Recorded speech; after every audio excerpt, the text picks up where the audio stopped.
8 साल का एक बच्चा 1 रुपए का सिक्का मुट्ठी में लेकर एक दुकान पर जाकर पूछने लगा, क्या आपकी दुकान में ईश्वर मिलेंगे? दुकानदार ने यह बात सुनकर सिक्का नीचे फेंक दिया और बच्चे को निकाल दिया। बच्चा पास की दुकान में जाकर 1 रुपए का सिक्का लेकर चुपचाप खड़ा रहा। ए लड़के, 1 रुपए में तुम क्या चाहते हो? मुझे ईश्वर चाहिए, आपकी दुकान में है।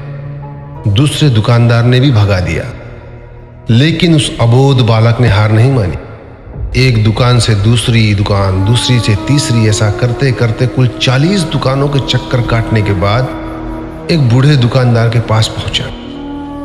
उस बूढ़े दुकानदार ने पूछा, तुम ईश्वर को क्यों खरीदना चाहते हो? क्या करोगे ईश्वर लेकर? पहली बार एक दुकानदार के मुंह से यह प्रश्न सुनकर बच्चे के चेहरे पर आशा की किरणें लहराई। लगता है इसी दुकान पर ही ईश्वर मिलेंगे।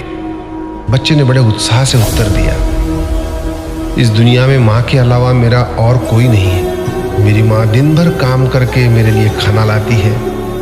मेरी माँ अब अस्पताल में है। अगर मेरी माँ मर गई तो मुझे कौन खिलाएगा? डॉक्टर ने कहा है कि अब सिर्फ ईश्वर ही तुम्हारी माँ को बचा सकते हैं। क्या आपकी दुकान में ईश्वर मिलेंगे? हाँ मिलेंगे। कितने पैसे हैं तुम्हारे पास? सिर्फ 1 रुपया। कोई दिक्कत नहीं है, 1 रुपए में ही ईश्वर मिल सकते हैं। दुकानदार ने बच्चे के हाथ से 1 रुपया लिया और उस 1 रुपए के अंदर 1 गिलास पानी के अलावा बेचने के लिए उसके पास कुछ भी नहीं था। इसलिए उस बच्चे को फिल्टर से 1 गिलास पानी भरकर दिया और कहा, यह पानी पिलाने से ही तुम्हारी माँ ठीक हो जाएगी। अगले दिन कुछ मेडिकल स्पेशलिस्ट उस अस्पताल में गए। बच्चे की मां का ऑपरेशन हुआ और बहुत जल्दी ही वह स्वस्थ हो गई। डिस्चार्ज के कागज पर अस्पताल का बिल देखकर उस महिला के होश उड़ गए। डॉक्टर ने उन्हें आश्वासन देकर कहा, टेंशन की कोई बात नहीं है। एक वृद्ध सज्जन ने आपके सारे बिल चुका दिए हैं, साथ में एक चिट्ठी भी दी है।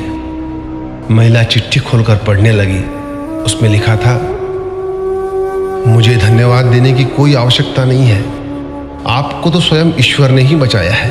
मैं तो सिर्फ एक जरिया हूं। यदि आप धन्यवाद देना ही चाहती है तो अपने अबोध बच्चे को दीजिए, जो सिर्फ 1 रुपए लेकर नासमझों की तरह ईश्वर को ढूंढने निकल पड़ा।